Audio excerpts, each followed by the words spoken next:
So the question I'm going to ask today is whether direct-to-consumer is the new way of doing e-commerce.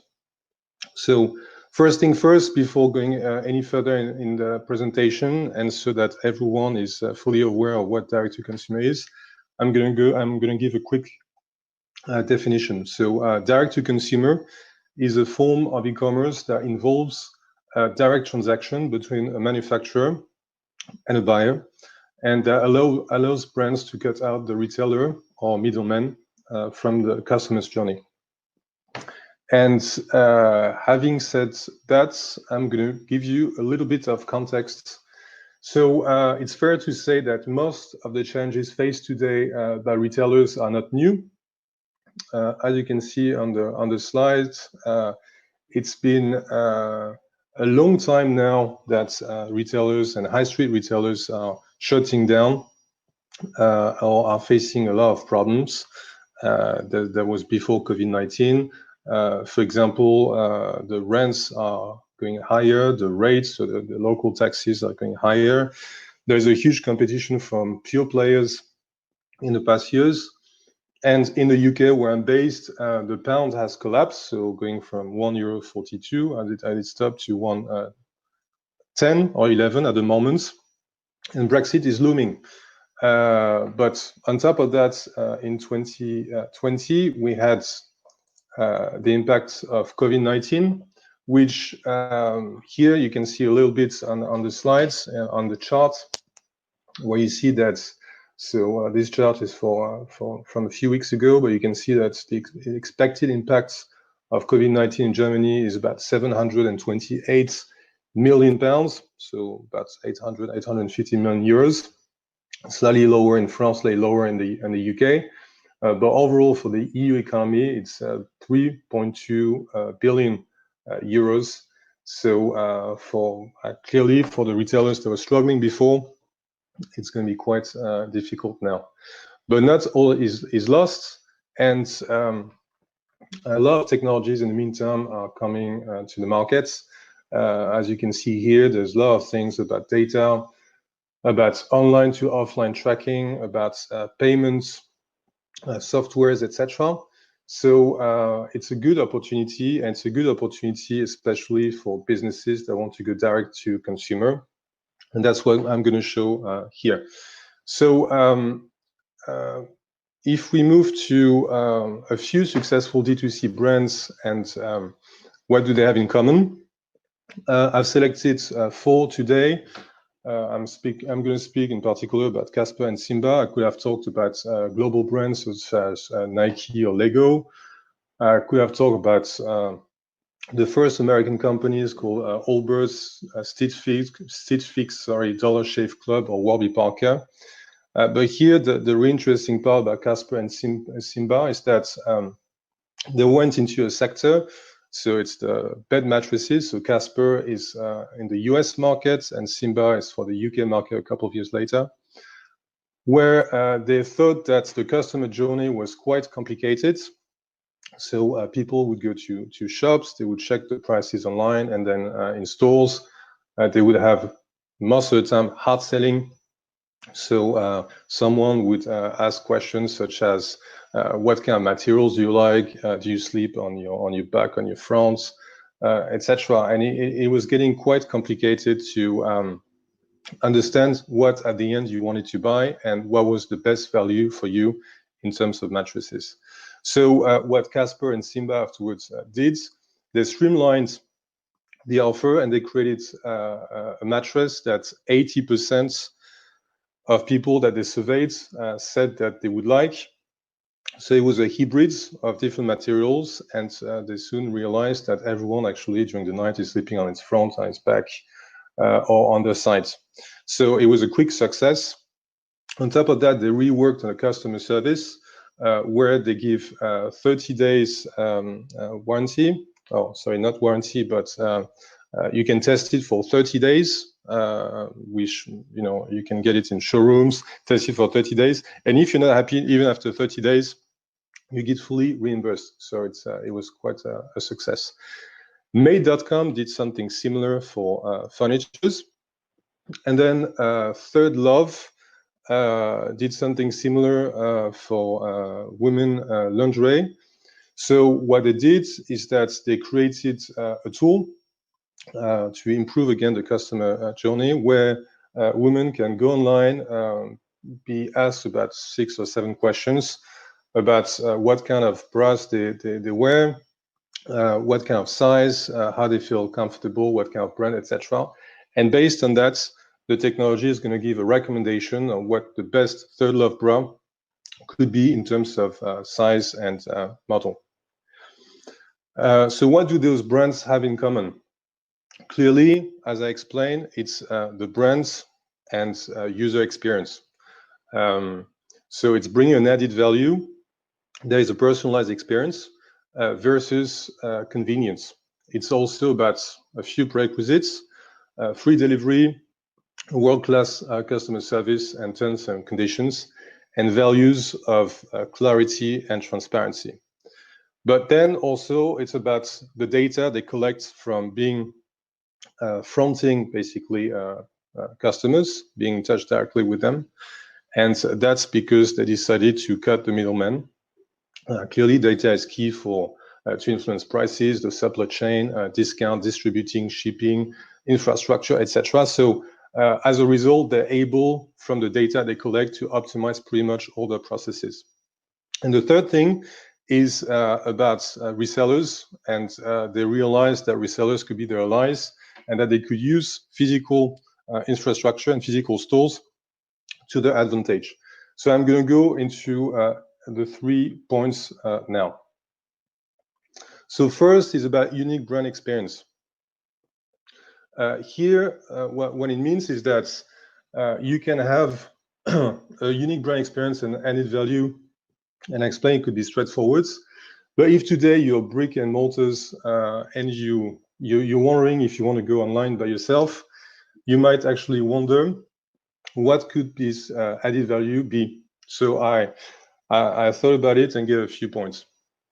One, it could be about going after young audiences and millennials in particular. So that's for all brands.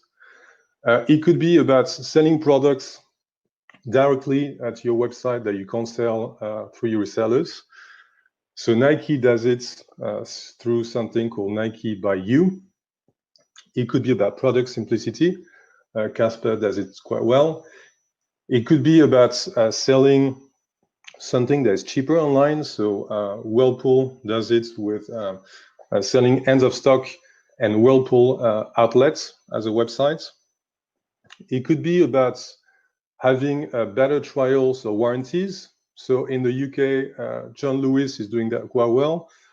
I experienced them myself, where basically you can buy clothes, and even after the 14 days where you can usually come back and say that it doesn't fit you, etc., they're nice enough to exchange things because it's all about customer service.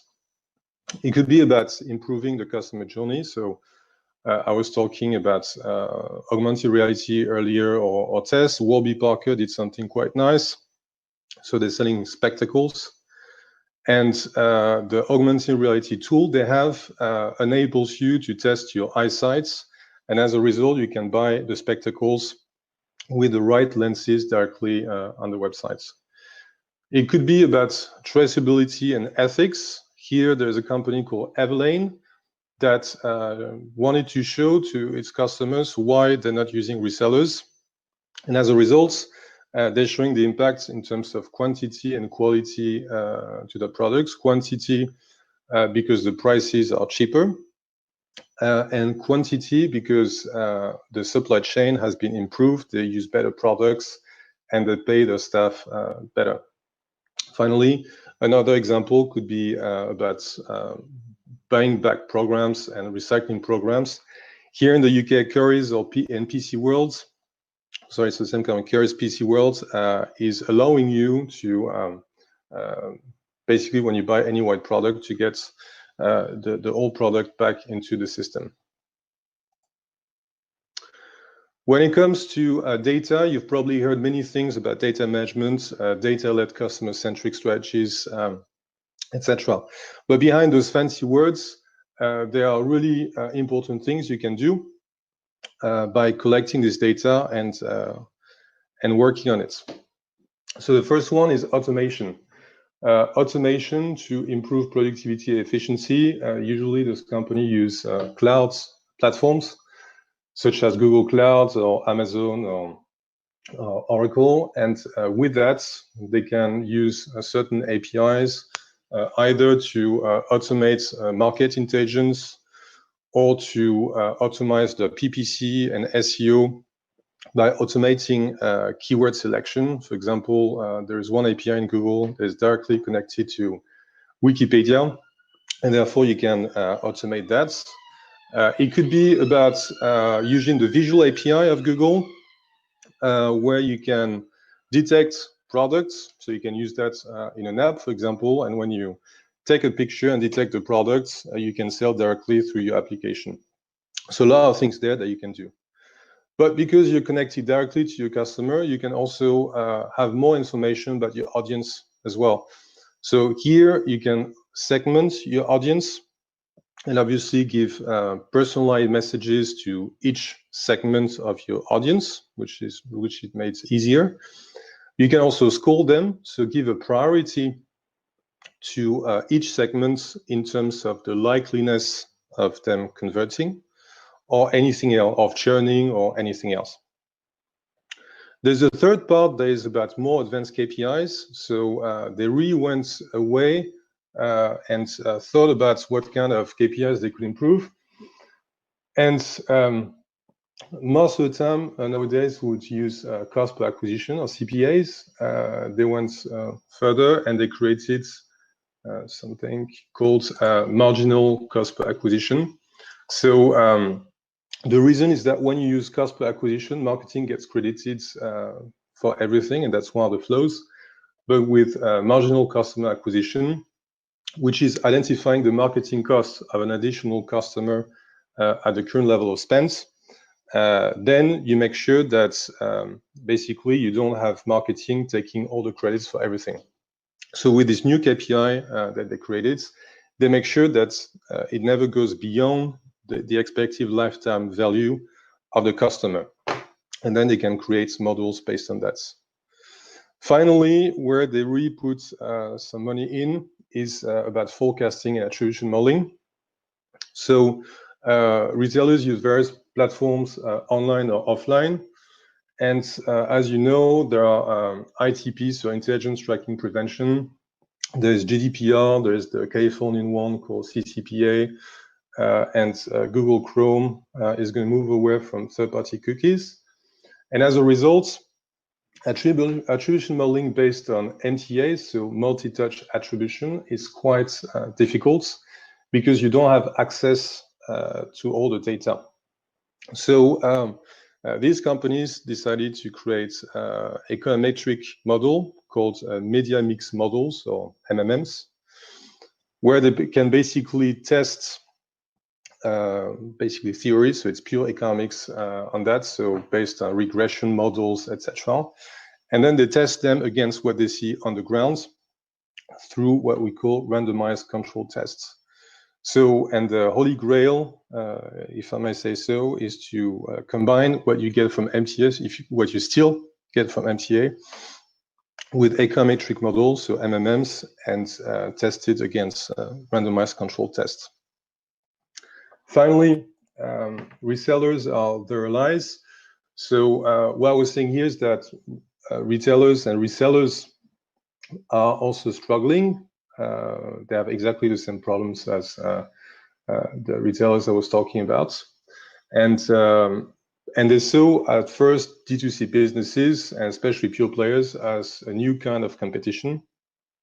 But then the D2C businesses quickly realized that we saw that in the UK with Made.com, for example, that they needed showrooms, and the more physical presence on the grounds they had, the more sales they could generate online. So this graph shows that quite well. You can see that it's Walmart. So the impact of Walmart physical footprints on online engagement by region. And you can see that the more super centers, they call them, they have, the more sales they're able to do online. And you can pretty much see that for most of the retail businesses. So as a result, there are two partnerships that are quite interesting to talk about. The first one is Casper with American Airlines. So in American Airlines aircraft, you can now use Casper products. And the whole point there is to show that Casper products really make you sleep well, even when you're in a plane where it's always a bit difficult to sleep. And I thought it was quite a nice example to show how they can partner and show that. Another example that is quite innovative is Beta. So BATA, which is a startup company that's working with Macy's in the US.